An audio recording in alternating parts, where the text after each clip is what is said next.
Terbongkar siapa yang melindungi Harun Masiku. Ini Harun Masiku, buronan KPK sejak 17 Januari 2020. Kabar terbaru, Harun dikabarkan berada di Kamboja dan sudah berganti kewarganegaraan. Tapi, sampai sekarang Polri belum terima informasi dari Interpol Kamboja terkait Harun. Sebelum kabar ini, Harun juga pernah dikabarkan jadi marbot masjid di Malaysia, bahkan ada dugaan dia dibunuh tapi belum ada konfirmasi kebenarannya. Tahun 2009, Harun Masiku jadi tim sukses SBY. Tahun 2014, Harun Masiku nyalek dari Partai Demokrat. Tahun 2019, dia pindah ke PDIP dan nyalek lagi, tapi nggak lolos. Walaupun nggak lolos, tapi dia diusulin PDIP untuk jadi pengganti Nazarudin Kimas, caleg PDIP yang meninggal sebelum pencoblosan tapi lolos ke parlemen. Sebelumnya, kewenangan untuk pilih pengganti caleg yang meninggal itu ada di KPU, tapi PDIP gugat aturan itu ke MA supaya kewenangannya ada di partai. Dan gugatannya dikabulin, jadinya PDIP bisa pilih Harun sebagai caleg pengganti. Tapi tahun 2020, Harun jadi tersangka KPK dalam kasus suap komisioner KPU Wahyu Setiawan. Harun diduga kasih uang senilai 600 juta rupiah sebagai ongkos untuk memproses Harun jadi pengganti caleg Nazarudin Kimas yang meninggal dunia. Harun Masiku jadi buronan KPK dari tahun 2020 sampai tahun 2023 ini dia belum ketangkap. Dia sampai masuk ke daftar buronan dunia dan ada di daftar Red Notice Polisi Internasional atau Interpol. Harun Masiku ini licin banget. Ada indikasi bahwa upaya untuk menangkapnya dipersulit. Pada 2021 misalnya, salah satu penyelidik KPK pernah bilang begini. Sekarang beliaunya ada di sini. Udah masuk ke Indonesia. Tapi saya sudah keburu keluar SK 652. Sudah menyerahkan pas. Jadi kalau SK-nya dicabut bisa langsung ditangkap ya? Saya tangkap. Kalau kata Indonesia Corruption Watch, KPK nggak akan tangkap Harun menjelang tahun politik karena bakal ada elit partai politik besar yang terseret kasus ini. Waduh, bener nggak ya? Udah 3 tahun Harun Masiku kabur jadi buronan. Kira-kira Harun kabur kemana ya? Apa jangan-jangan dia jadi kayak Dora?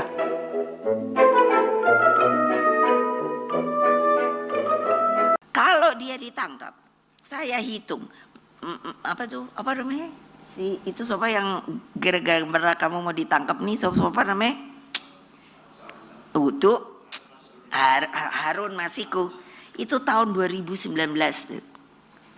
Coba ayo ahli hukum berani hitung berapa semuanya yang ditahan, siapa nih sampai tahun segini nih, ayo. Kan semuanya diblok. So, what do you do? Gak ada yang berani, nggak berani. Saya bilang, kalau Hasto itu ditangkap, saya datang. Ya, saya nggak bohong. Kenapa? Saya ketua umum, bertanggung jawab kepada warga saya. Dia adalah sekjen saya. Mantan Menkumham Yasona Lawli tiba di gedung KPK pada Rabu 18 Desember 2024. Kedatangan Yasona untuk memenuhi panggilan penyidik terkait kasus suap pergantian antar waktu yang menjerat ex-kader PDIP Harun Masiku. Saat berjalan ke dalam gedung KPK, Yasona yang ditemani sejumlah orang sempat menyapa awak media dan langsung duduk di kursi lobi gedung KPK. Diketahui KPK sebelumnya memanggil Yasona pada Jumat 13 Desember 2024 lalu.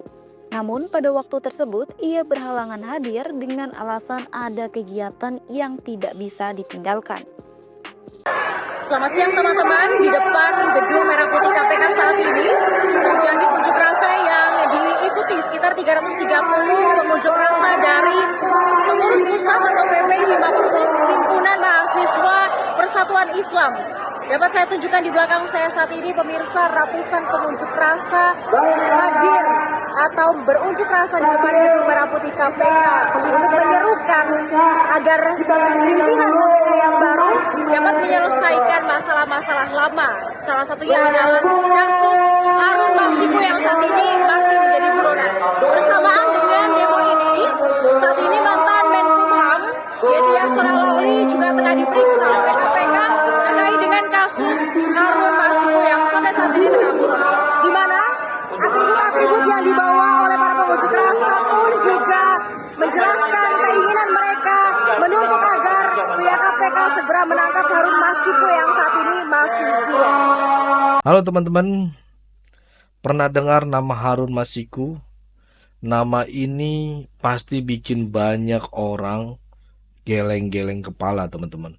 Bukan cuman karena statusnya sebagai buronan kelas kakap, tapi juga simbol ya. Dia itu adalah simbol dari sesuatu yang lebih besar.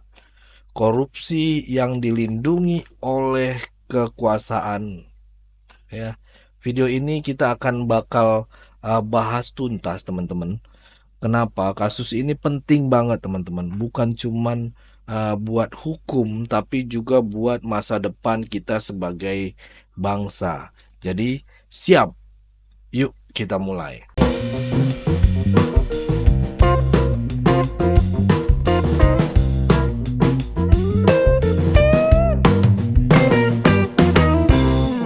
Harun Masiku, si buronan legendaris. Saya bisa katakan begitu teman-teman karena sudah dicari bertahun-tahun tidak ketemu. Dan akhirnya sampai dibikin sama Bang Ara Sirait untuk siapa yang bisa mendapatkan beliau dikasih 8 miliar. Bayangin, seorang politikus level bawah bisa bikin sistem hukum kita kacau balau, yaitu Masiku ini. Harun Masiku ini bukan buronan biasa berarti teman-teman. Dia adalah simbol betapa kuatnya jaringan korupsi di negeri ini. Sejak awal kasus munculnya, semua yang terlibat seakan berlindung di balik alasan yang nggak masuk akal ini. Mulai dari masalah data imigrasi, sampai pencopotan pejabat tinggi, semuanya menunjukkan betapa sistem ini bisa dibengkokkan gitu ya teman-teman, untuk melindungi yang salah gitu ya. Terus salah satunya beliau ini adalah anggota dari PDIP dan misteri di perlindungannya gitu ya teman-teman. Ini yang bikin kita panas. Nama besar PDIP ikut terseret teman-teman. Gimana enggak, Harun Masiku adalah kader partai ini. Tapi elit-elitnya malah bilang nggak kenal. Serius nggak kenal gitu. Kayak nggak kenal teman satu rumah aja gitu ya. Padahal PDIP dikenal sebagai partai yang terstruktur dan disiplin. Kita tahu sendiri teman-teman ya. Jadi ketika mereka menyangkal, publik makin curiga gitu ya, malah curiga gitu. Kenapa Harun dilindungi habis-habisan? Why? Apa yang sebenarnya mereka sembunyikan? Ya, korupsi itu masalah sistematik. Misalnya ya, bukan cuma Harun, tapi sistem yang membiarkan orang seperti dia lolos gitu teman-teman. Korupsi di Indonesia bukan cuma soal uang, ini soal bagaimana kekuasaan dipertahankan dengan cara kotor. Harun ini cuman puncak gunung esnya ya. Di bawahnya ada jaringan kekuasaan yang bikin hukum jadi alat mainan. Dan itu nggak bisa dibiarkan teman-teman. Era baru, harapan baru. Sekarang semuanya mata tertuju ke Presiden Prabowo Subianto. Banyak yang berharap di era kepemimpinannya harus kasus Harun ini bisa jadi awal dari pembongkaran sistem korupsi yang sudah membusuk ini. Tapi pertanyaannya, beranikah Prabowo menyentuh lingkaran kekuasaan termasuk PDIP? Kalau dia berhasil gitu ya. Dia bakal dikenang sebagai pemimpin perubahan. Saya percaya itu teman-teman. Saya yakini kalau Pak Prabowo bisa masuk dalam lingkaran kekuasaan dan menyelesaikan masalah ini, pasti warga rakyat Indonesia memberikan dia adalah pemimpin perubahan. Tapi kalau enggak, dia cuman akan jadi apa ya? Ya jadi bagian dari daftar panjang presiden yang gagal untuk menangkap Masiku ini. Ya nggak teman-teman? Setuju nggak? Gitu ya. Ya suara kita itu penting teman-teman. Ya, jangan pernah anggap remeh suara kita teman-teman. Publik punya kekuasaan besar untuk mendesak pemerintahan dan aparat hukum bertindak adil gitu ya. Kalau kita diam, mereka yang di atas bakal makin nyaman main drama gitu ya, main sinetron.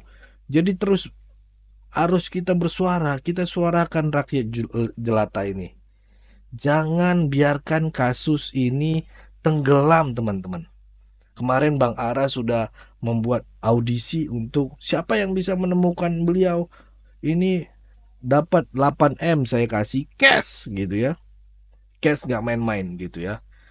Kalau kita bersuara bersama-sama, perubahan itu mungkin banget terjadi, teman-teman. Saya yakin. Jadi drama elit dan kebohongan yang tercium gitu ya, itu akhirnya terungkap gitu. Bicara soal drama, teman-teman, elit politik ini emang jagonya bikin plot twist gitu ya, teman-teman ya.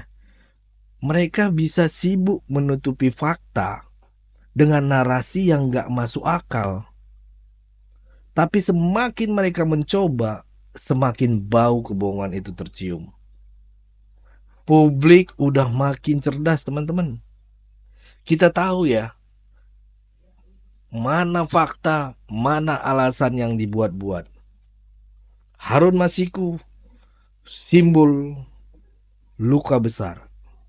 Ya, simbol luka besar bagi bangsa ini, negara ini. Harun ini lebih dari sekedar buronan. Dia adalah potret kecil dari luka besar bangsa ini, teman-teman. Luka yang bernama korupsi. Kalau kita gagal ya menyelesaikan kasus ini, luka ini akan terus membesar dan mungkin gak akan pernah sembuh, teman-teman. Dan saat itu terjadi, bukan cuman Harun yang tertawa, tapi semua koruptor di negeri ini akan tertawa terbahak-bahak. Akhirnya semua tergantung kita. Sekarang semua kembali ke kita. Apakah kita mau terus berusaha dan mendesak perubahan, atau kita cuman diam, bisu, dan membiarkan ini jadi drama politik biasa. Harun Masiku bukan sekedar buronan.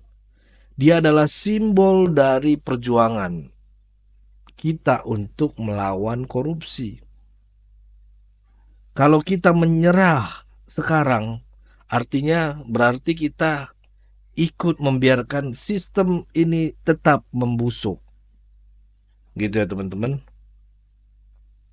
Gimana menurut kalian?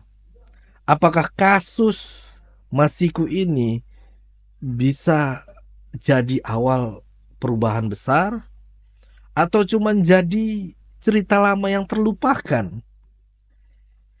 Tulis komentar kalian di bawah. Jangan lupa like video ini, share video ini ke teman-teman kalian di grup-grup WhatsApp kalian, biar lebih jelas lagi kita berdiskusi. Dan juga subscribe buat terus mendukung membahas isu-isu penting seperti ini, kayak ini, teman-teman. Ingat, teman-teman, suara kalian bisa bikin perubahan. Ya, jangan sia-siakan. Sampai jumpa di video berikutnya.